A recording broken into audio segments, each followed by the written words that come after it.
The message from my mother lit up my screen just as we passed the Space Needle. Seattle's skyline glimmering in the morning sun. Lena, about our 30th anniversary celebration this weekend. We've had an overwhelming response from your father's tech partners. Regretfully, we'll need to rescind your invitation. You understand, right? We simply don't have space for extras. I turned my gaze from the text to the reflection on the tinted window of my Bentley. Across the street stood the chrome and glass headquarters of Zenith Logic, the AI firm I founded at 27. In exactly 90 minutes, I would finalize the quiet takeover of my father's failing enterprise, Halberd Systems. He had no idea. Miss Tran, my chief of staff's voice echoed through the car's speaker. The board is assembled for the emergency call. Status of Halberd, I asked. Shares dropped another 12% this morning. I smirked. That invite had already been shredded in my downtown penthouse 2 hours ago. He still believes he's meeting Zenith's anonymous CEO about a bailout? Yes, ma'am. He thinks it's a male investor from Singapore. I laughed softly, recalling the last dinner at my parents' Bellevue estate.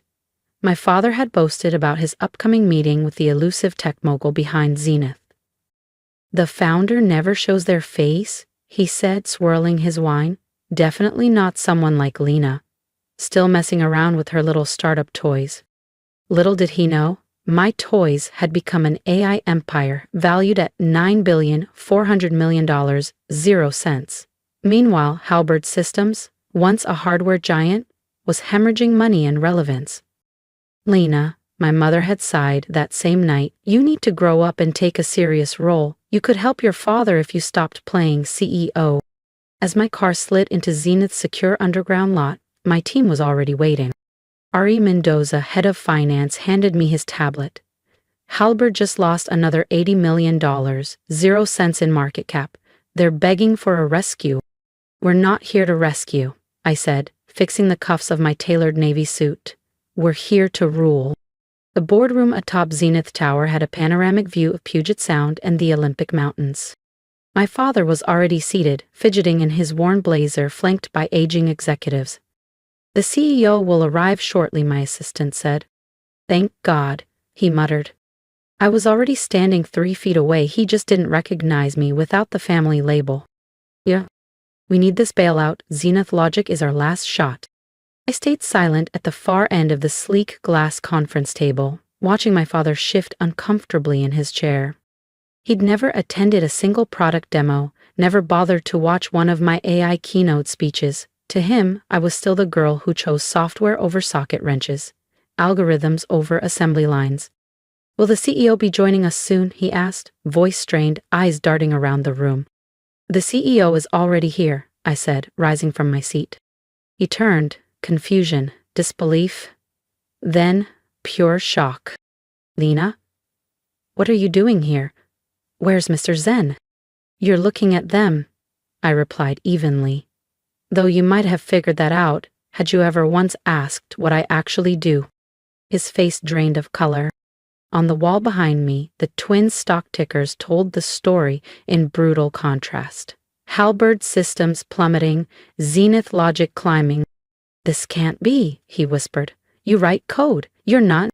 Not what, Dad? I interrupted. Not capable, not successful, not someone you'd bother inviting to your big anniversary gala?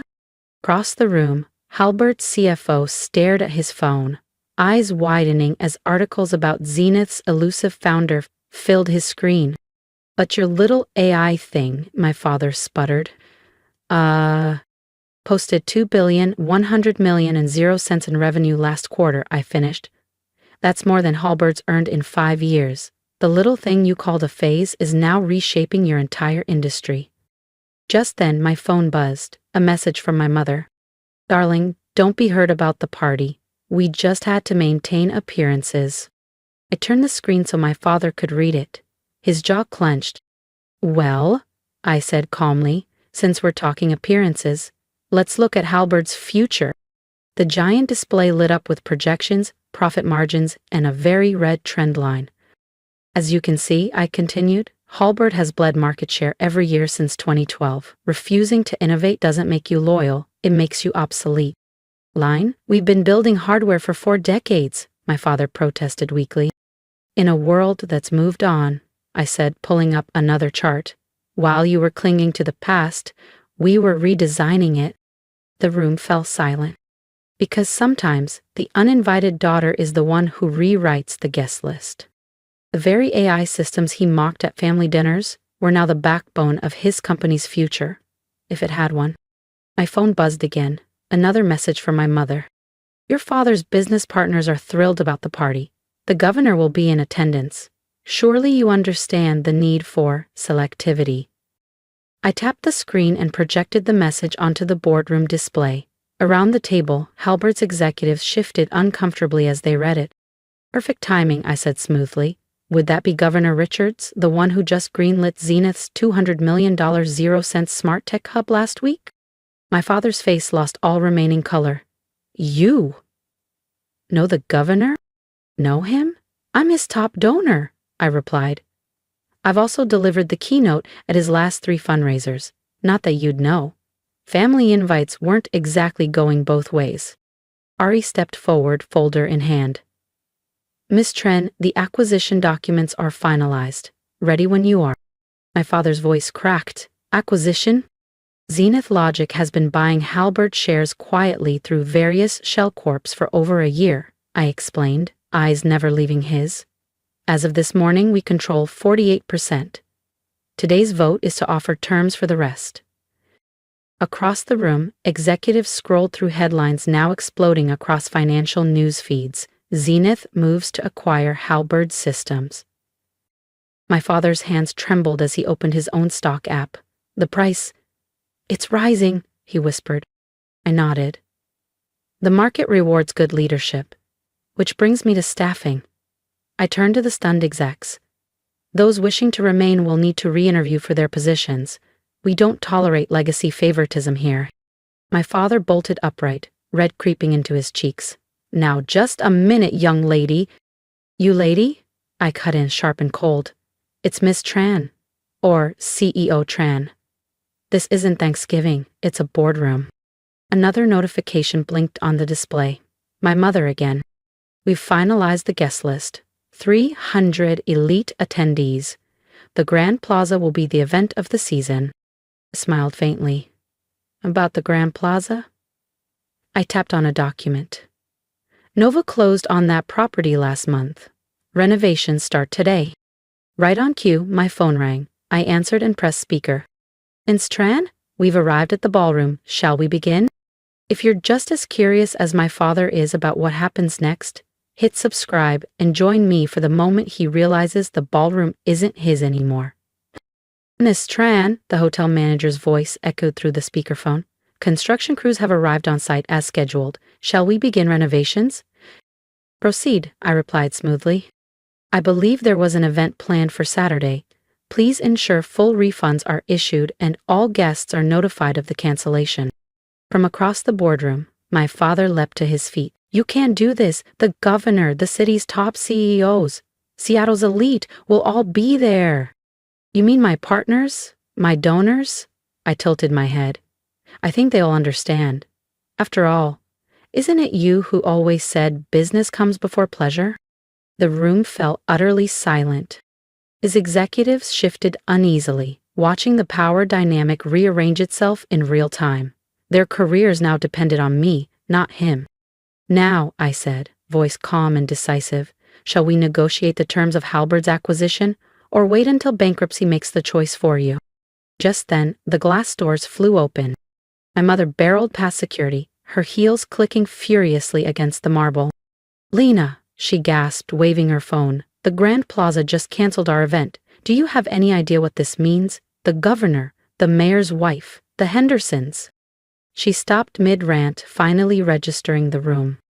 My father slumped at the table, his executives pale and silent, and me, standing at the head of the boardroom like I belonged there. What is going on? She stammered. This, mother, I said, is a board meeting where your uninvited daughter is acquiring dad's company. Please, have a seat. My assistant appeared instantly with a chair. My mother sank into it, clutching her pearls like they might save her. As I was saying, I resumed, Zenith Logic is prepared to offer a generous valuation for the remaining shares. I named a figure. Audible gasps followed. That's more than fair, one board member mumbled.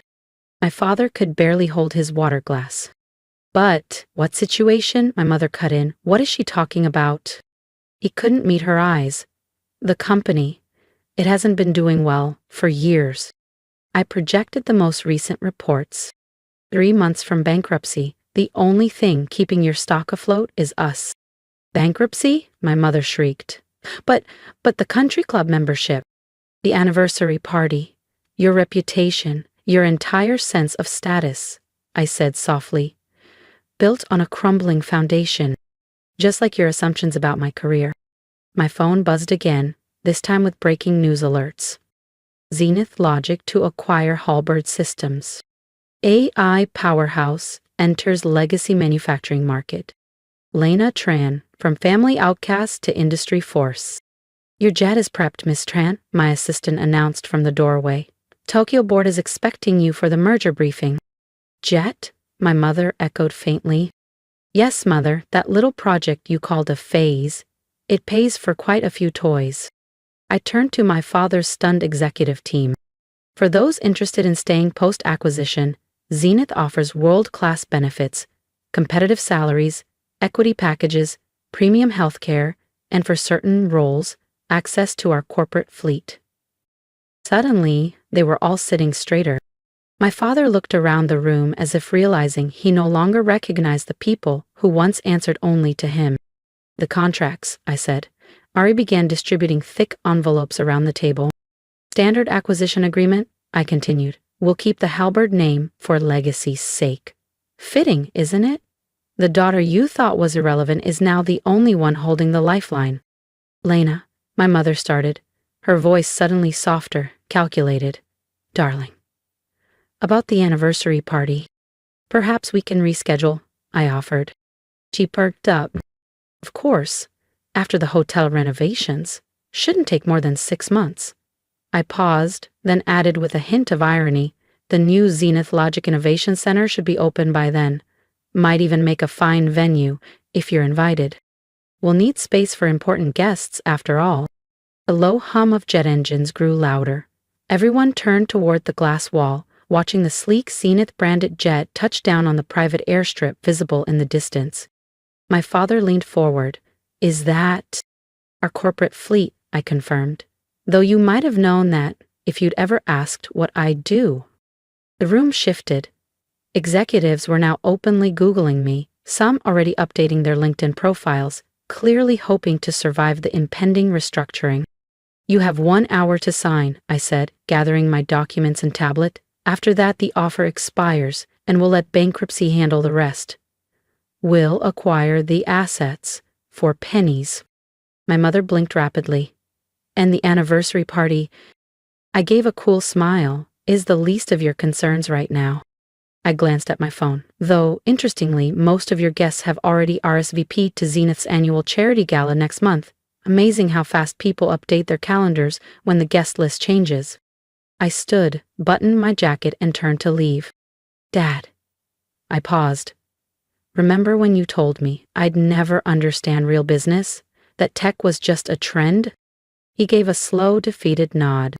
Next time, maybe look up from your outdated quarterly reports, I said. While you were guarding your ego, your disappointment of a daughter built something you couldn't even imagine. Outside, the growing thunder of jet engines filled the sky. Zenith's signature aircraft circled in, impossible to ignore. Just like me now. Miss Tran, my assistant called from the doorway. Tokyo's waiting. I turned back for one final glance. Mother, I say I'm sorry about the anniversary party, but business comes first. Isn't that what you always told me? That I say I'm sorry about the anniversary party, but business comes first. Isn't it, Aita? As I stepped out, I heard my mother's faint voice behind me, disbelief softening her tone. Little this time, while we were uninviting her, she was buying us out, my father finished, voice heavy with understanding. The elevator ride to the rooftop helipad was quiet. My helicopter awaited, blades already spinning. From there, it would be a short flight to the private airstrip where my jet was prepped for Tokyo. Sometimes, success doesn't knock. It flies in unannounced, carrying acquisition papers, restructured power, and a lifetime's worth of clarity. They had uninvited me from their anniversary celebration. I had canceled it by buying the venue. Because sometimes, the best response to rejection isn't anger or revenge. It's triumph so undeniable it turns rejection into irrelevance. As the helicopter lifted off, I saw them one last time. Small figures behind glass, staring at the future they never saw coming. They wanted space for important guests. They just never imagined their daughter would become the most important one of all. They had uninvited me from a party. So I invited them to witness something better, what success truly looks like. And as my jet ascended into the clouds, bound for Tokyo, I left behind a family finally realizing the power of the daughter they once dismissed. I couldn't help but smile, because sometimes the uninvited guest doesn't crash the party. She buys the venue and rewrites the guest list. That's not revenge, that's strategy, that's business. At 40,000 feet, the sky stretched endless around us. I sipped espresso, flipping through the finalized acquisition documents on my tablet. Then my phone buzzed. One last message from my father. Lena, I just signed the papers. You outmaneuvered me completely. I spent years trying to teach you business, but you mastered in ways I never understood. Your mother's still in shock. Governor Richards just called to congratulate us on joining your empire. He sounded impressed. I think I finally understand what success really is. I typed back slowly. Success isn't about being invited, Dad. It's about vision, grit, building something extraordinary even when no one believes you can. See you at the shareholders meeting. No RSVP needed, your attendance is mandatory. Jessica glanced up from across the aisle. Ready for Tokyo? Always, I said, watching the Pacific shimmer beneath us. After all, uninvited daughters make the best CEOs. We're the ones who learned to build doors where no one offered an entrance. They told me I didn't belong, that I was too quiet, too different, too focused on things no one else understood. And yet, here I am, leading an empire built on those very things they overlooked. If you've ever been underestimated, sidelined, or excluded from your own family's table, then you already understand. This isn't just my story. It could be yours too. I didn't fight for revenge. I built for clarity. I didn't demand their recognition. I created something so undeniable they couldn't ignore it. And if you're out there building something while the people closest to you still don't believe in you, keep building. Don't wait for their approval. Let your work be your voice. Let your future speak louder than their doubts. I want to hear from you. Drop a comment below. Tell me what you're building, what you're dreaming of, or how you've risen past rejection. Tell me what they said you couldn't do, and what you're doing anyway. I'll be reading every one. And if my journey hit something in your heart, if you saw yourself in my quiet strength, my long hours, my silent victories, subscribe. Not just to follow my story, but to remind yourself that quiet power is still power, that the best CEOs aren't always born into boardrooms. They rise from rejection, from being overlooked, from being told no one too many times. You don't need to be invited to the table. Sometimes you build the whole damn building. So walk with me. Let's turn rejection into reinvention. Let's make silence our strategy. Let's show them what happens when the uninvited daughter writes the future. I'm Lena Tran, and this is just the beginning.